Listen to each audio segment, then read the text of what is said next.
Good morning student, I am Pinki Malik, lecturer in economics. आज के इस लेक्चर में हम पढ़ेंगे बाजार संतुलन क्या होता है, बाजार संतुलन का निर्धारण कैसे होता है, साथ में हम देखेंगे संतुलन कीमत और संतुलन मात्रा क्या होती है। तो चलो आज का लेक्चर शुरू करते हैं। बाजार संतुलन वह स्थिति होती है जिसमें किसी विशेष कीमत पर उस वस्तु की मांग और पूर्ति बराबर होती है, यानी वो विशेष कीमत के अनुरूप किसी भी वस्तु की मांग और पूर्ति में चेंज होते रहते हैं। वो जो विशेष कीमत होती है उसे हम संतुलन कीमत कहते हैं। संतुलन कीमत क्यों कहते हैं? क्योंकि इस कीमत पर क्रेता और विक्रेता अपनी आवश्यकताओं को पूरा कर सकते हैं। क्रेता जितना चाहे उस वस्तु की मांग कर सकता है और विक्रेता जितना चाहे उस वस्तु की पूर्ति कर सकता है। तो क्रेता और विक्रेताओं का क्रय विक्रय बिल्कुल एक दूसरे के बराबर होता है। तो इसलिए जो डिमांड और सप्लाई है एक दूसरे के बराबर होती है। यहाँ ना तो एक्सेस डिमांड होती है और ना ही एक्सेस सप्लाई होती है, ना तो डिमांड अतिरिक्त होती है और ना ही पूर्ति अतिरिक्त होती है। कोई भी जो डिमांड और सप्लाई है उनमें इनबैलेंस नहीं होता है, वो दोनों के दोनों इक्विलिब्रियम में होते हैं। डिमांड हमेशा सप्लाई के इक्वल होती है, इसलिए कोई प्रॉब्लम नहीं होती। जो बाजार है वो एक संतुलन की अवस्था में होता है। संतुलन का मतलब ही होता है कि उस सिचुएशन में जहां क्रेता और विक्रेता अपनी आवश्यकताओं को संतुष्ट कर रहे हैं, यानी कि क्रेता उस वस्तु की जितनी मांग चाहता है उसको प्राप्त कर सकता है, जबकि विक्रेता जितनी उस वस्तु की पूर्ति करना चाहता है कर सकता है।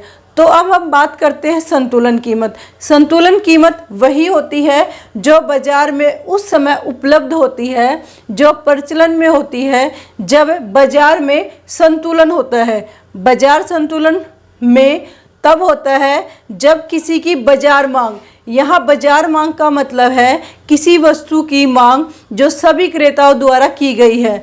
तो यहाँ जब हम डिमांड की बात कर रहे हैं तो वो एग्रीगेट डिमांड है सभी कंज्यूमर्स की, किसी भी गुड्स के रिगार्डिंग।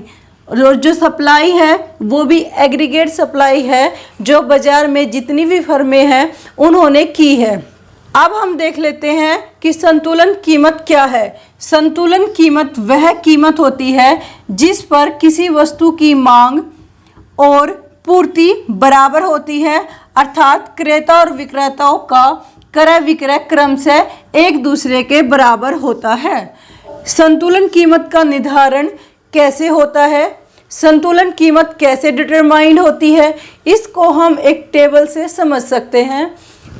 टेबल में दिया हुआ है कीमत, वस्तु की मांग, वस्तु की पूर्ति। अगर कीमत 1 है तो उस वस्तु की मांग 50 है। यहाँ हम बात कर रहे हैं इकाई में, क्वांटिटी में। अगर वस्तु की कीमत 1 है तो उपभोक्ता की 50 इकाइयों की मांग करता है, जबकि इतनी कम कीमत पर उस वस्तु की पूर्ति सिर्फ 10 इकाइयों ही होती है। अगर कीमत बढ़कर 2 हो जाती है तो उसकी मांग घटकर 40 हो जाती है, क्योंकि किसी भी वस्तु की कीमत में और उसकी मांग में विपरीत संबंध होता है अन्य बातें समान रहने पर। यह हमने मांग के नियम में पढ़ा था।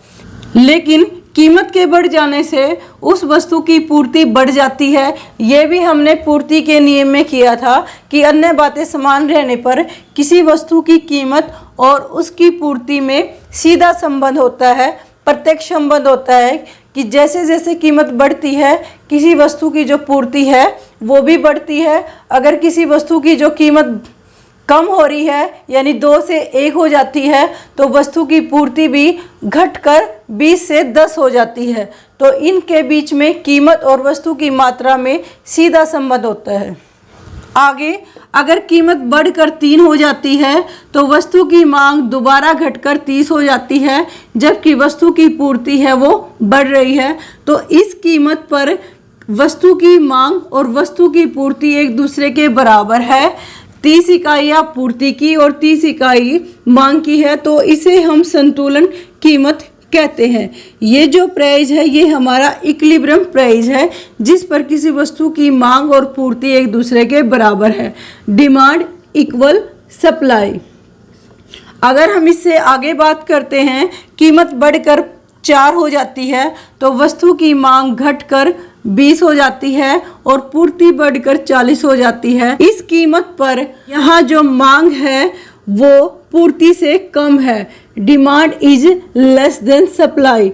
यहाँ भी अगर कीमत बढ़कर 5 हो जाती है तब मांग 10 रह जाती है और पूर्ति 50 हो जाती है, तब यहाँ भी जो डिमांड है वो सप्लाई से अधिक है।